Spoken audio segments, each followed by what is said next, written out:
Hey there, you're watching Bare Knuckle Binder. Welcome to the channel. Just a quick recap of my current project. I'm working on a 1954 International Harvester R170. This truck is unique because it has a Coleman four-wheel drive conversion. This truck started out life as a geological survey truck for the University of Iowa. Then it was converted into a wrecker, and now I have converted it into a massive pickup truck. Now, with all the different reincarnations or uses that this truck has fulfilled in its lifetime, it has seen a lot of framework. Now, anytime you're working on a vehicle and you are adjusting the suspension or you are adjusting the wheelbase, sooner or later, most likely sooner, you're gonna have to deal with shortening or lengthening a drive shaft. Now, these are the two drive shafts that were on this truck behind the transfer case leading to the rear axle before I started chopping the truck. Why are there two drive shafts and I'm just putting on one drive shaft? Now, the reason for a two-piece drive shaft versus one long drive shaft is because there's a maximum recommended length for a drive shaft, which depending on who you ask can be anywhere from 65 to 72 inches. Once you exceed a maximum length for a drive shaft, then it's time to have two drive shafts with a pillow bearing or a carrier bearing in the middle. Now, this truck was really long, and so it had these two drive shafts. So long, in fact, that both pieces of these drive shafts are too long for the drive shaft I now need. Now, this is the rear part of the drive shaft. This was connected to the rear axle, and that is the remnants of the pillow bearing. Now, this one was a front drive shaft, this one was a forward rear drive shaft that connected to the transfer case and headed to the union at the pillow bearing, which was actually a slip yoke. So I've taken the slip yoke and I've connected it to the back of the transfer case already. And I'm just going to shorten this one, connect it there, connect it to the rear differential, and Bob's your uncle. Now, before I get too far into this, there's a few things I have to say. Number one is that a drive shaft is a precision component of any vehicle. A drive shaft has to be all of four things. It has to be perfectly straight, it has to be perfectly round, it has to be balanced, and it has to be in phase. Now, what I'm going to show you as far as how I deal with that, it makes sure they are perfectly straight and makes sure they are perfectly round. It will get you as close to being balanced as you can be without taking it to somebody. And then number four, the phasing, that is actually the least difficult thing about all of this, but it can be easily overlooked. Now, I made a video about doing this several years ago, but I was just starting out on YouTube at that point, and it wasn't that great of a video, and it wasn't that great of a demonstration. There was missing footage, there's all kinds of stuff. I had some problems. So I deleted that video, and I'm making this video. What I'm about to show you is very handy to have in your back pocket, but it'll never be as good as taking it to a professional, reputable drive shaft shop. But it's a lot cheaper. And with something like this, this is not considered high performance. It might be considered medium or heavy duty, but it's not high performance. It doesn't spin as fast as, say, a race car would. There's a lot more margin of error or leniency in what you're doing, but we're still gonna get it as good as we could possibly get it. And that said, one more thing, in October, when I decided to leave for California with the L122 with the Coleman conversion, I had just done a bunch of re-arching of leaf springs. And when I did that re-arching of leaf springs, it changed the length of the drive shaft. And so an hour before I left for California, I checked the drive shaft and it seemed a little loose on the slip yoke. And I looked at it and I had maybe an inch to an inch and a quarter on the slip yoke, which was gonna give me vibration, it was gonna give me problems, and at the worst, I could go over a bump or something and that drive shaft could just slip out. So I decided to cut a drive shaft out of a spare drive shaft I had that was too long. And using this technique I'm about to show you, I welded up a drive shaft in less than an hour, stuck it on the truck, and just left. And I had zero problems with it going. I think the fastest I got the truck going was 66 miles an hour outside of Flagstaff. That was, I think, a personal record for that truck. But I didn't have a single problem with that drive shaft. There was far less vibration than the one that was a little too short. So let me show you my techniques for shortening a drive shaft and getting it as close to perfection as humanly possible without any real precision machinery. So let's get started. Best place to start on this would be to talk about what we're gonna need to do this. I have, of course, the drive shaft that needs to be shortened. This one's just extra, we can get him out of the way. The drive shaft that needs to be shortened. I've cleaned off the areas where it needs to be cut. I need to take out 8¼ inches out of this drive shaft. I've already got the measurement. You're gonna need a good size length of angle iron, and we're gonna cut that in half. You're gonna need 4 pretty big hose clamps, and I didn't have 4, but I had 8 medium-sized ones, so I looped them together. That'll work just fine. This is extra. This is a handy little thing to have. I'll show you what we're gonna use that for. And with that, we have a smaller hose clamp, but small piece of angle shined up, obviously your measuring tape. We have a Sharpie marker. We have a piece of tag board or cardstock, and a cutoff wheel and a grinder wheel. And of course, we've got a welder here. We got the small Hobart here. The big Hobart is back there behind those gas tanks. Those gas tanks will probably be next Sunday's video. And for this current stretch, at least for the month of December, it looks like I will be having 2 videos a week, one on Sundays, one on Thursdays. Of course, sometimes I get deep into a big project and they have to get postponed today, but look for them Sundays and Thursdays at 6:30 p.m. Central Time. All right, so I've got this drive shaft laid out right here. Trying not to make it too awkward, close to my crotchal region, but what we're gonna do here is we're gonna measure out what we need. And so we can see that in the cleanup area, we have at least 8¼ inches. I'm gonna mark right there, right there. So to get more accurate with these things, I like to take the end with the clip on it, get that out of the way, let's say to 4 inches. So then my measurement would be then 12¼ So that way I can hold the tape right up to it. And I'm trying to be as centered on top in the same area, because if you get all cattywampus like this, it throws off your measurement. So get it right on top there. Looks like we're on the money. So that's the only measurement we need at this point. Now, talking about the cardboard, the tag board, I actually want to talk about this real quick. If you grew up Norwegian or in a Norwegian heritage household like I did, this is a sheet that Kringle comes on. And Kringle, made by this bakery in Stoughton, Wisconsin, Fostal Home Bakery, raspberry Kringle. This is some of the tastiest stuff you will ever have. It is addictive, and you probably don't want to eat too much of it because, well, for me, I'm over 40 now, and it goes straight to the hips. Now, this is why I use tag board instead of paper. I used to use paper, but paper flops around too much. So what you do is you wrap it around. This is an old trick. I'm sure you know it, but you wrap it around a pipe or something round like a drive shaft, let's say. And once you line up the edges to be perfectly straight, that means you have a perfectly straight line. Where's our mark here? Our mark's here. Everything looks about as perfectly straight as I can get it. And there's our little mark.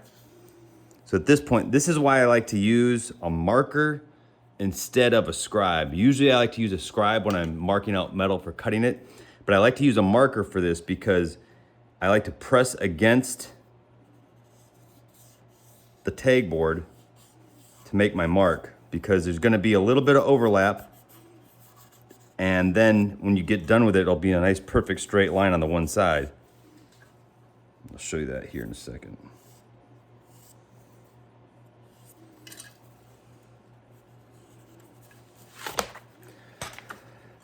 Now I have the closest thing to a perfectly straight line going around this thing. I used to take these into town to the hardware store because they had a tubing cutter and they could get a perfectly straight thing on here. But for me now, this works just as well. And the way that I weld it, it will take up a little bit of that slop if there's any. So let's work on this one. Now I do want to say that when you're marking these lines, keep the paper, the tag board on the outside of the area that you're gonna cut, because when you wrap this thing around and you mark it, when you're marking it with a marker on this side, like I said, I like to push the marker up against there to get a nice crisp line on this side. That's what I'm gonna be cutting out of this. So I want the crisp line on the outside. You can get by without doing it like that, but for me, it's just a personal preference. It seems to work better. Okay, she's nice and tight and straight.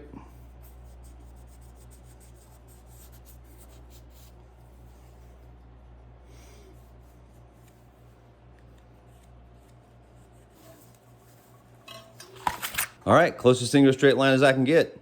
I do want to say a few more comments about Kringle, is that if you are not Norwegian and you're dating a Norwegian, they might test your metal feeding you something like lutefisk, but make sure you get the good stuff like Kringle or Lefse. Change your life. And if anyone watching this has ever had lutefisk, put it in the comments. All right, so now I've got to cut this. I'm gonna cut it with a cutting wheel. If this makes sense, I'm gonna cut it with a cutting wheel. I'm gonna focus on following the straight line from the inside. So I will be running it along the black line, just right on top of it, and using this edge as the guide. On this one, using this outside edge as the guide, going straight on the line. In the meantime, I'm also going to cut this piece of angle iron directly in half.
Now you may notice that there's little weights welded onto your drive shaft, sometimes on both ends, just on one end on this one. Now obviously that means this was balanced at one point.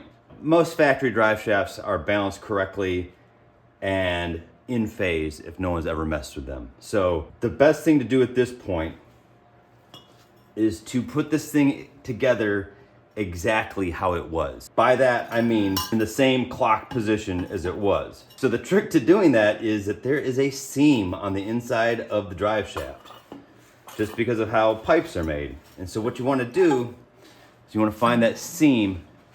It's right here. So what I'll do is I will mark it. Let me see here. So you see this seam on the inside. I'm gonna go on the outside of the tube and mark exactly where that is. Maybe if I did it on a camera, it would be more helpful. So there's a seam, there's a little mark on the outside, so I know exactly where it is inside the tube. We'll do the exact same thing to this one. There's a seam, and there it is. I just use that bump and look at it dead on, and I get that mark out a little bit here, just in case I'm having a hard time seeing it. So right, there it is. So now I know where that seam is. Just gonna double check this one. See, there's a lot of burrs on this one here. Let me hit those with my bare finger. That's a good idea.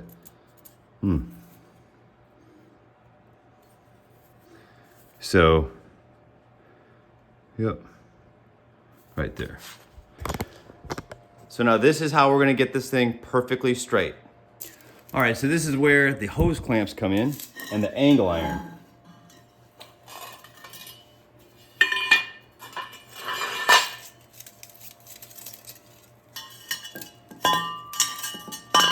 Two on that side, two on this side.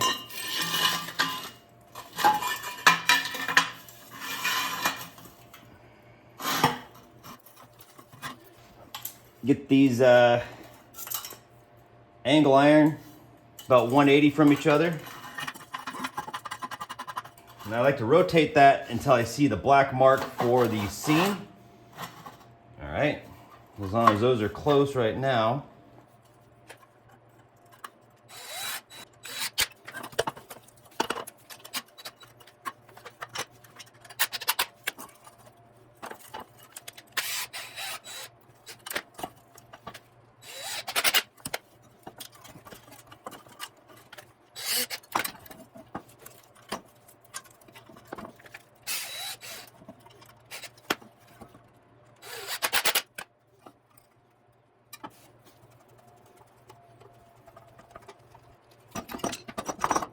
Okay, so I've got 2 pieces of angle iron strapped on both sides, and these are pushed up against each other.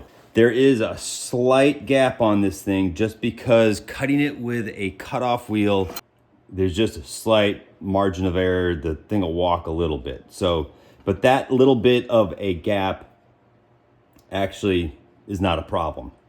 The weld will fill that up, no problem. It's actually a great illustration of how straight this gets the drive shaft, because I can put my finger across that, and obviously if I'm pushing down on it, I can catch a nail if I'm trying to, because there's a crack there, but it doesn't catch anything because that thing is perfectly straight. Same on the back side, where you can see the gap is a little bit more closed up. I'm not saying that this wouldn't be better to do with a chop saw if you had one to make it perfectly straight, or a tubing cutter. If you have a tubing cutter that has no run out, awesome. That's absolutely the way to go with this. But if you need to, you can use a piece of paper, cardstock, whatever. The weld will take care of that, no problem. So let's just get into it.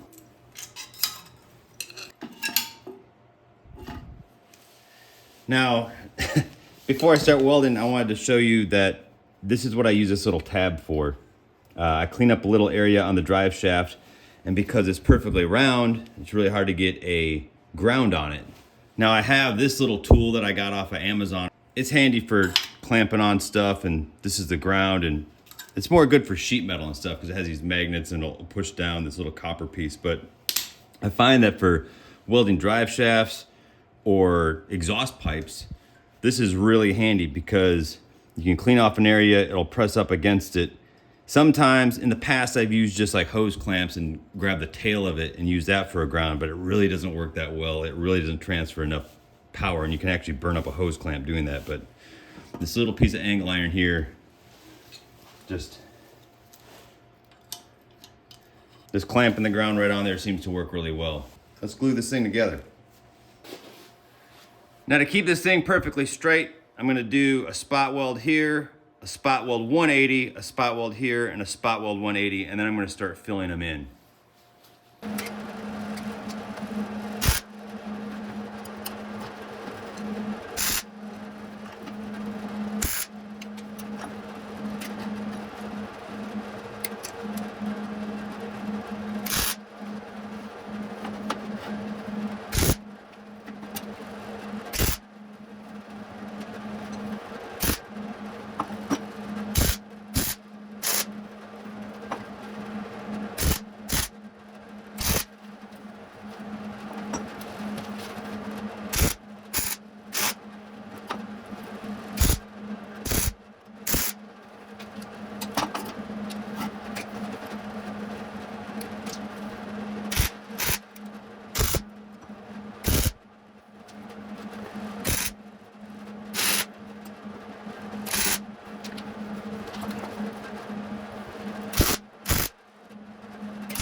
Okay, so here we are with the mostly finished product.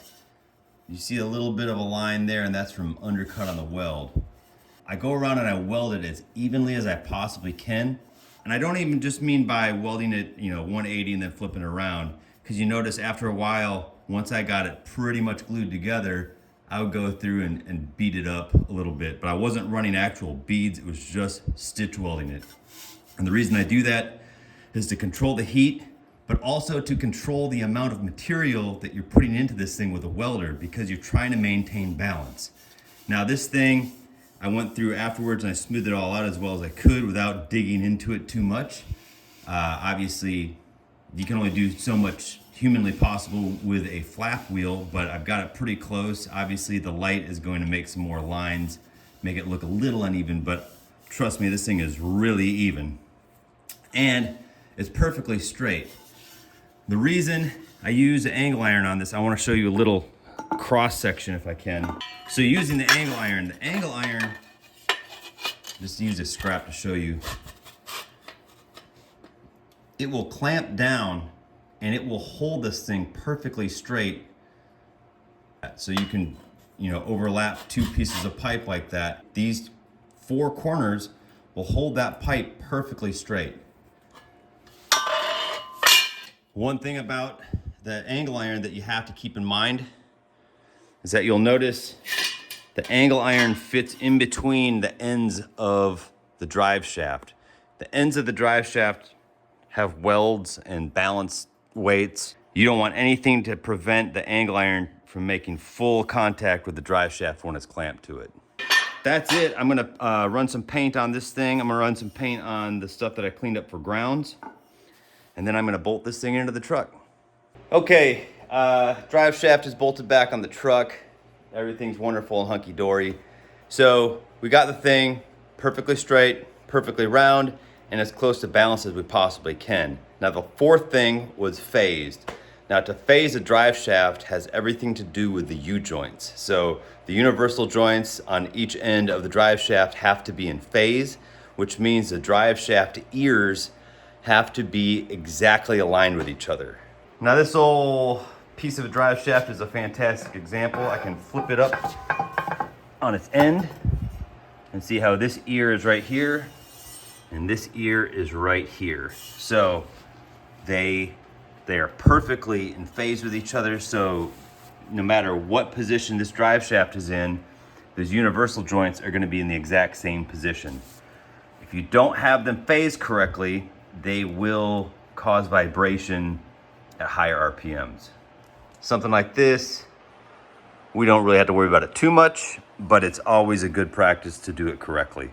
Now, granted, I didn't talk about phasing the drive shaft when I was welding this one together and lining it up and setting it right to do it. And the reason for that is because I followed the seam on the inside. Now, lining it up with the seam on the inside, like I said, it has the closest chance to that thing remaining balanced as you can get without actually taking it into a drive shaft shop and balancing it. The other side of that is that when the factory makes a drive shaft, they phase them correctly, unless it's some bubba who just messed it up.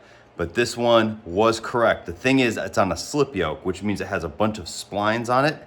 So there's a bunch of different ways to get it lined up. And when I put it back on the truck, I sat there and I worked on the splines until I had it lined up to the point that it was phased correctly. So I hope this video was helpful. If you dig what I'm doing, please like and subscribe. That really helps me out a lot. Drop me a comment, drop me a follow, whatever. You can look me up on Instagram at Bare Knuckle Binder. All of that helps out. So anyway, thank you so much for watching, and I'll catch you in the next video.